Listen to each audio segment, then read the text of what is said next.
Hello guys, हमारे channel पर आपका स्वागत है। अगर आपको वीडियोस पसंद आ रही हैं तो प्लीज़ लाइक करें, कमेंट करें और शेयर करें। अगर आपने चैनल को अभी तक सब्सक्राइब नहीं किया है तो प्लीज़ चैनल को सब्सक्राइब करें। अलेक्जेंडर के सवाल पर रोहित खामोश रह जाता है। वह समझ ही नहीं पाता कि इस बात का आगे क्या जवाब दे। इस बार अनिका बोलना शुरू करती है। हाँ, बात सिर्फ इतनी नहीं है। सच यह है कि तुम तीनों को अपने मॉम डैड से ज़्यादा ताकतवर बनना होगा। तुम्हें इतना कैपेबल, सक्षम बनना होगा कि अपने अपने दम पर अपने माता पिता से बेहतर साबित हो सको। इसमें कोई शक नहीं कि आज नहीं तो कल तुम तीनों ऐसा कर पाओगे, लेकिन यह सब तुम्हें हमारी मदद और पहचान के बिना करना होगा। तभी तुम तीनों सही मायने में पावरफुल बन पाओगे। इतना कहने के बाद अनिका चुप हो जाती है और फिर कुछ सोचकर दोबारा से कहना शुरू करती है। हमारी मुसीबतें जितनी ज़्यादा और बड़ी होती हैं, हमारा दिमाग और शरीर उतनी ही ज़्यादा ताकत के साथ उनका सामना करता है। हमारी शक्तियों के बढ़ने का यही एक रास्ता है जिसे विपरीत परिस्थितियाँ कहा जाता है। लेकिन जब तक तुम अपने मॉम डैड की पहचान नहीं छोड़ोगे, तब तक यह मौका तुम्हें नहीं मिल पाएगा। और यहाँ रहकर यह बिल्कुल भी संभव नहीं है, क्योंकि किसी की इतनी हिम्मत नहीं कि रोहित मारवा के बच्चों के लिए किसी तरह की टफ सिचुएशन क्रिएट कर सके।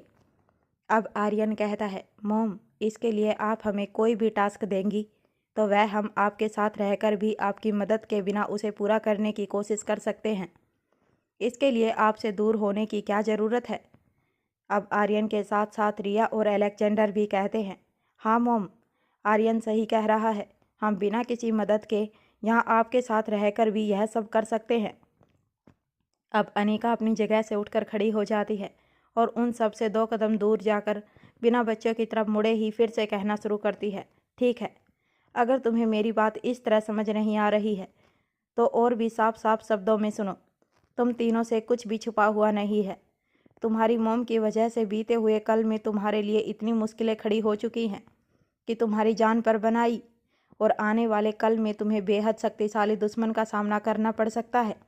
आज तुम्हारी प्रोटेक्शन के लिए तुम्हारे मॉम डैड हैं, क्योंकि अभी तुम छोटे हो, लेकिन क्या हमेशा मॉम डैड तुम्हारे साथ होंगे।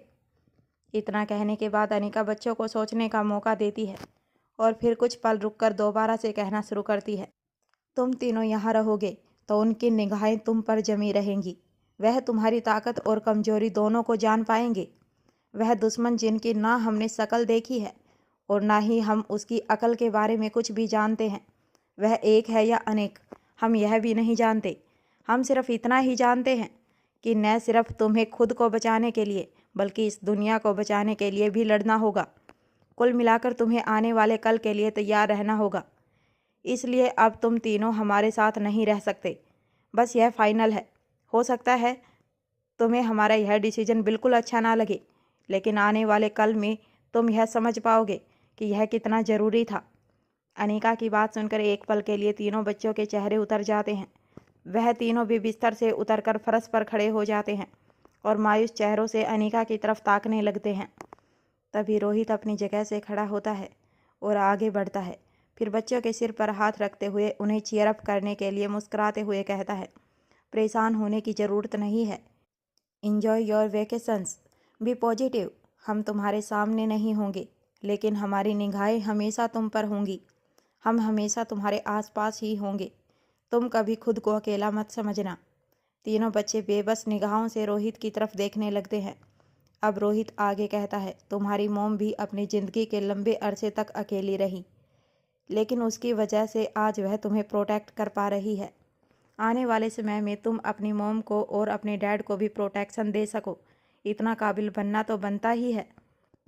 तभी रिया रोहित की तरफ देखकर मुस्कुराकर कहती है, डैड, हमें मालूम है कि आप सबके साथ रहकर भी मॉम की ही तरह सालों अकेले रहे हैं। अगर आप दोनों ने मिलकर यह डिसाइड किया है तो ठीक ही होगा। यह थोड़ा मुश्किल है, पर हम कर लेंगे।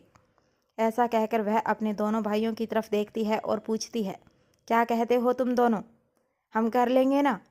आर्यन और अलेक्जेंडर बिना कुछ कहे अपनी गर्दन हाँ में हिला देते हैं और तभी रिया की आंखों से आंसू बह निकलते हैं। अनिका और रोहित ने रिया से बिल्कुल भी यह उम्मीद नहीं की थी कि वह इस तरह से समझदारी भरा व्यवहार करेगी। अब जब रिया ने हामी भर ली थी तो आर्यन और अलेक्जेंडर के ना कहने का सवाल ही नहीं उठता था। अनिका वापस मुड़कर तीनों बच्चों के पास आ जाती है और उन्हें गले से लगा लेती है। रोहित भी उनके पास जाकर अपने बच्चों से चिपक जाता है। देखकर ऐसा लग रहा था जैसे 5 बच्चे खड़े होकर आंसू बहा रहे हों। कुछ देर बाद अनिका खुद को संभाल लेती है और बारी बारी बच्चों के आंसू पोंछकर उनकी ओर मुस्कुरा देती है। तभी रोहित बच्चों की तरफ देखकर मुस्कुरा कर कहता है, तुम तीनों अपने लिए नए नाम खुद सोचने वाले हो या फिर वह भी हम ही सोच लें? रोहित की बात सुनकर सबसे पहले अलेक्जेंडर बोल उठता है, नो डैड, प्लीज, मैं अपना नाम नहीं बदलूंगा, मुझे मेरा नाम पसंद है। अलेक्जेंडर की बात सुनते ही सभी मुस्कुराने लगते हैं और अलेक्जेंडर सबके चेहरों को देखकर एक पल के लिए बिल्कुल खामोश हो जाता है। फिर कुछ रुककर दोबारा कहता है, अच्छा ठीक है, मैं नाम बदल लूँगा, लेकिन मैं मेरे लिए नाम खुद सोचूंगा।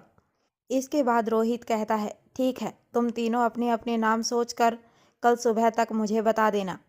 अब अनिका अपने बच्चों को सावधानी बरतने के लिए कहती है, तुम तीनों को ध्यान रखना होगा कि इस बारे में किसी को भनक भी ना हो पाए कि तुम तीनों यहाँ से जाने वाले हो।